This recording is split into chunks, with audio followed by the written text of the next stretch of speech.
Only ఆ gate దగ్గర మాత్రం పోలీసులు ప్రొటెక్షన్ కల్పించారు. లోపలికి వెళ్తే అంబటి రాంబాబు పైన అటాకింగ్ జరుగుతుంది కనుక అలాంటి అవాంఛనీయ సంఘటనలు ఏమి జరగకుండా అన్ని జాగ్రత్తలు తీసుకుంటున్న పరిస్థితి కూడా కనిపిస్తా ఉంది. గంట నుంచి కూడా ఇక్కడ పరిస్థితి అయితే మటుకి చాలా నిమిషానికి సివియర్ గానే మారుతుంది తప్ప ఎక్కడ లాండ్ ఆర్డర్ అదుపులోకి వచ్చిన పరిస్థితి అయితే మనకి కనిపించడం లేదు. మొత్తం అటు గుంటూరుతో పాటు పక్క జిల్లాల్లో ఉన్న తెలుగుదేశం పార్టీ క్యాడర్ అందరూ కూడా అంబటి రాంబాబు నివాసానికి చేరుకుంటున్న నేపథ్యంలో ఇక్కడంతా కూడా పరిస్థితి ఇంకా కొద్దిగా ఉధృతంగా మారుతుందని కూడా మనకి చెప్పొచ్చు. ఎందుకంటే ఒక గంట నుంచి ఇంత పెద్ద ఎత్తున అటు తెలుగుదేశం పార్టీ కార్యకర్తలందరూ కూడా అంబటి రాంబాబు కార్యాలయానికి నివాసానికి చేరుకుంటున్న నేపథ్యంలో పోలీసులు ఎటువంటి వాళ్ళందరినీ కూడా అటు లాండ్ ఆర్డర్ అంతా కూడా అదుపు చేయలేని పరిస్థితి కనిపిస్తా ఉంది. పూర్తిగా లాండ్ ఆర్డర్ అంతా కూడా చేయి దాటిపోయినట్టు ఇక్కడ కనిపిస్తా ఉంది. ఏ క్షణంలో ఏం జరుగుతుందన్నది అయితే ఇక్కడ ఒక ఉత్కంఠ అయితే మనకి కనిపిస్తా ఉంది. మొత్తం పెద్ద ఎత్తున తెలుగుదేశం పార్టీ కార్యకర్తలు క్యాడర్ అదేవిధంగా మహిళా నేతలందరూ కూడా ఇక్కడికి వచ్చి ఆందోళన చేస్తా ఉన్నారు. అంబటి రాంబాబు బయటికి రావాలి, అంబటి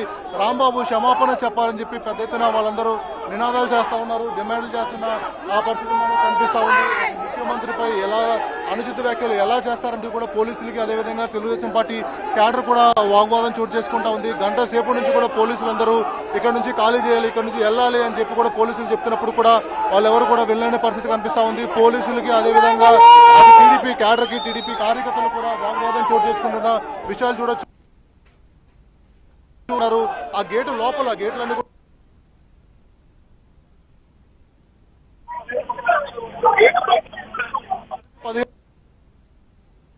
10 మీటర్ల దూరంలోనే వీళ్ళందరూ ఉన్నారు. ఇక్కడ ఎటువంటి పరిస్థితి ఉందో మన కెమెరామెన్ క్లియర్ గా ప్యాన్ చేస్తున్న పరిస్థితి మనకు కనిపిస్తా ఉంది. అంబటి రాంబాబు బయటకు రావాలి, డౌన్ అంబటి రాంబాబు క్షమాపణ చెప్పాలని వీళ్ళందరూ నినాదాలు చేస్తున్న పరిస్థితి మనకు కనిపిస్తా ఉంది. చూడొచ్చు పెద్ద ఎత్తున అంబటి రాంబాబు నివాసానికి ఇంకా చేరుకుంటా ఉన్నారు.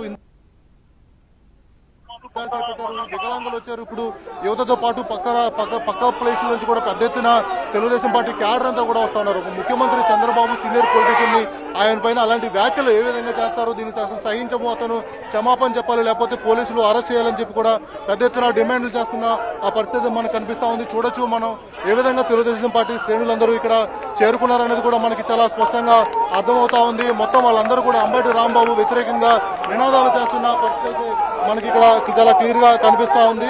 మొత్తం చాలా పెద్ద ఎత్తున అంబటి రాంబాబుకి వ్యతిరేకంగా వీళ్ళందరూ కూడా ఆందోళన చేస్తా ఉన్నారు. పరిస్థితి నిమిషంకి ఇక్కడ ఉధృతంగా మారుతా ఉంది. కేవలం ఒక 10 మీటర్ల దూరంలోనే అంటే గేటు లోపల అంబటి రాంబాబు ఉన్నారు. పార్టీ లోపల డోర్లన్నీ కూడా పగలగొట్టారు. చాలా ఓపెన్ గానే ఆయన కూర్చున్న పరిస్థితి కనిపిస్తా ఉంది. ఒక్క గేట్ దగ్గర మాత్రమే కొంతమంది పోలీసులు ఉన్నారు. ఆ గేట్ ని మొత్తం తీస్తే లోపలికి వెళ్లి అంబటి రాంబాబు అంబటి రాంబాబుకి వ్యతిరేకంగా వీళ్ళందరూ నినాదాలు చేస్తున్న పరిస్థితి కూడా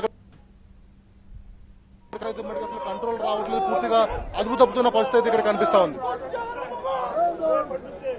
ప్రసన్న, థ్యాంక్ యూ.